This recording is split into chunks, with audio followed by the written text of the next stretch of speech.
Hello दोस्तों, welcome my YouTube channel. Mahabharat काल के ऐसे कई रहस्य हैं जिन्हें बहुत ही कम लोग जानते हैं। इन्हीं रहस्यों में से एक है जब द्रौपदी अपने ही पति भीम को मारना चाहती थी, मगर द्रौपदी अपने ही पति की मृत्यु क्यों करना चाहती थी, और वो भी उस पति की जो उसे सबसे ज़्यादा प्रेम करता था और उसके हक की लड़ाई में सबसे आगे खड़ा रहता था।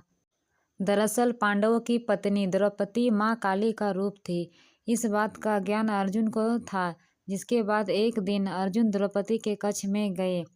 आपको बता दें कि द्रौपदी के 5 पति होने के कारण सभी पांडवों ने तय किया था कि उनमें से एक जब भी द्रौपदी के साथ समय बिताने जाएगा तो वह अपनी खड़ाऊ कक्ष के बाहर उतार देगा, ताकि अन्य पांडव को ये ज्ञात हो सके कि कोई पहले से ही अंदर मौजूद है।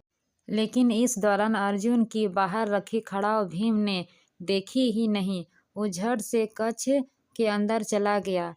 अब जैसे ही भीम कक्ष के अंदर गया, वैसे ही उसने देखा कि वहाँ अर्जुन पहले से ही मौजूद था और वो द्रौपदी के पांव दबा रहा था। ये दृश्य देखकर भीम आग बबूला हो गया। उसने अपने गदे से अर्जुन पर प्रहार कर दिया। कुछ शोर सुनाई देने पर युधिष्ठिर कक्ष में पहुंचते हैं और भीम से कहते हैं, ये तुम क्या कह रहे हो? क्यों तुम अपने छोटे भाई को मार रहे हो? भीम युधिष्ठिर को बताते हैं कि उन्होंने अर्जुन पर इसलिए प्रहार किया क्योंकि वो द्रौपदी का पांव दबा रहा था। उन्होंने आगे कहा कि क्या कोई पति अपनी पत्नी के पांव दबाता है? अब युधिष्ठिर को भी ये ज्ञात था कि द्रौपदी माँ काली का ही रूप है, इसलिए वह भीम को चुप कराते हुए कहते हैं कि अर्जुन और द्रौपदी का आपसी प्रेम है, किसी को भी इसके बीच में नहीं पड़ना चाहिए। बड़े भाई द्वारा ये बात सुनने के बाद भीम महल से बाहर चले जाते हैं, लेकिन वो अभी भी इस बात से क्रोधित थे कि अर्जुन ने ऐसा क्यों किया। क्रोधित भीम अब महल के कभी वापस नहीं आना चाहते थे और सुबह से चलते चलते अब भीम को रात हो जाती है। ऐसे में भीम एक पेड़ पर आराम करते हैं।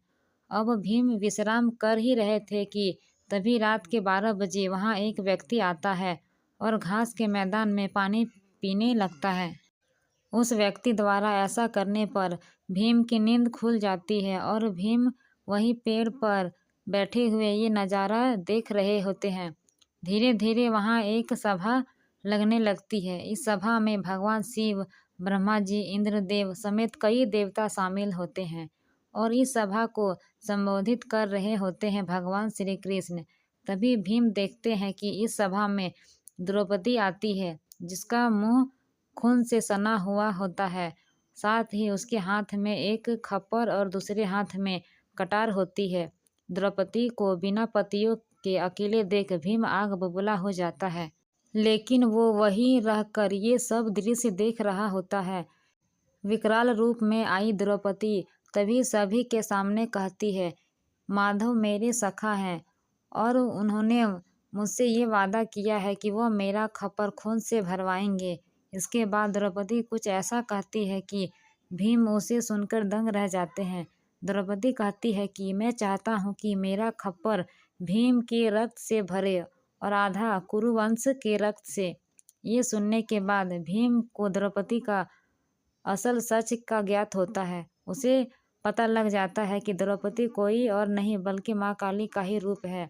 द्रौपदी की ये बात सुनकर भीम काफ़ी डर जाता है और सभा खत्म होने के बाद वो डरते हुए भगवान श्री कृष्ण के पास जाता है और उन्हें पूरी बात बताता है कि उसने सभा में जो कुछ भी हुआ वो सब देखा है और वह अपनी जान कैसे बचाए, इसका भगवान श्री कृष्ण से समाधान मांगता है। इस पर श्री कृष्ण को भीम को बताते हैं कि द्रौपदी महाकाली का रूप है और उनका ये जन्म केवल खप्पर भरने के लिए ही हुआ है। इसके बाद घबराकर भीम कहते हैं, मगर द्रौपदी तो अपना आधा खप्पर मेरे ही रक्त से भरना चाहती है। जिसके बाद श्री कृष्ण भीम को इसका समाधान बताते हुए कहते हैं, हे भीम, तुम चुपचाप अपने कक्ष में जाओ और भोजन मत करना, चाहे जो हो जाए। जब तक द्रौपदी तुम्हें भोजन के लिए मनाने न आए तब तक तुम अन्न को हाथ भी मत लगाना। श्री कृष्ण के ऐसा कहने पर भीम बिल्कुल वैसा ही करते हैं, जिसके बाद भीम को मनाने के लिए सभी पांडु पुत्र आते हैं और उसे खाना खाने को कहते हैं, लेकिन भीम नहीं उठते। जब काफ़ी देर तक नहीं उठते तो द्रौपदी भीम को भोजन करने के लिए कहती है, जिस पर भीम द्रौपदी से कहती है वह केवल एक ही शर्त पर भोजन ग्रहण करेंगे, यदि द्रौपदी उनका मनचाहा वरदान उनको दे दे तो। भीम द्वारा ऐसा कहने पर द्रौपदी राजी हो जाती है और भीम द्रौपदी से वरदान मांगते हैं, हे देवी, पांडु की 5 संतानों को बख्श दो। इस पर द्रौपदी कहती है तथास्तु, और इस प्रकार भीम की जान बच जाती है। आपको ये वीडियो कैसी लगी कमेंट में ज़रूर लिखें। तो दोस्तों फिर मिलेंगे एक नई वीडियो के साथ। Thank you.